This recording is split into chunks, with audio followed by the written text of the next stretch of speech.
తెలంగాణలో పార్లమెంట్ ఎన్నికలు ముగిసిన 24 గంటల్లోనే అనూహ్య పరిణామం జరిగింది. ఖమ్మం జిల్లాకు చెందిన మంత్రి పొంగులేటి శ్రీనివాస్ ఆ జిల్లాకు చెందిన ఎమ్మెల్యేలతో కలిసి విమానంలో కేరళకు బయలుదేరారు. ఇదే ఇప్పుడు రాజకీయాల్లో హాట్ టాపిక్గా మారింది.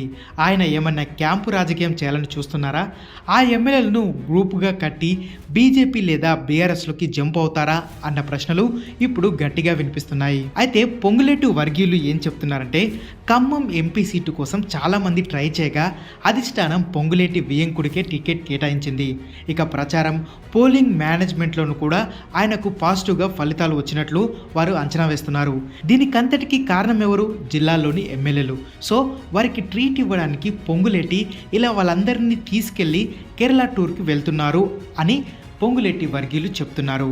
కానీ బీఆర్ఎస్ పార్టీ సానుభూతి పరులు మాత్రం కేసీఆర్ చెప్పినట్లు కారు ఎక్కడానికి సిద్ధంగా ఉన్న ఆ ఎమ్మెల్యేలు వీరే.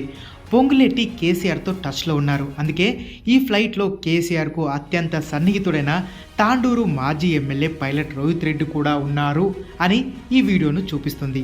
కానీ లేదు పైలట్ రోహిత్ రెడ్డే కారు దిగి కాంగ్రెస్లోకి వస్తున్నారు అన్న ప్రచారం కాంగ్రెస్ చేస్తుంది. ఇలా ఒక్క టూర్తో ఎన్నో ప్రశ్నలు ఇప్పుడు తెలంగాణ రాజకీయాలను ఊపేస్తుంది. అయితే మంత్రి పొంగులేటి మాత్రం తాను ఎందుకు వెళ్తున్నారో ఈ టూర్కి మాత్రం క్లారిటీ ఇవ్వట్లేదు.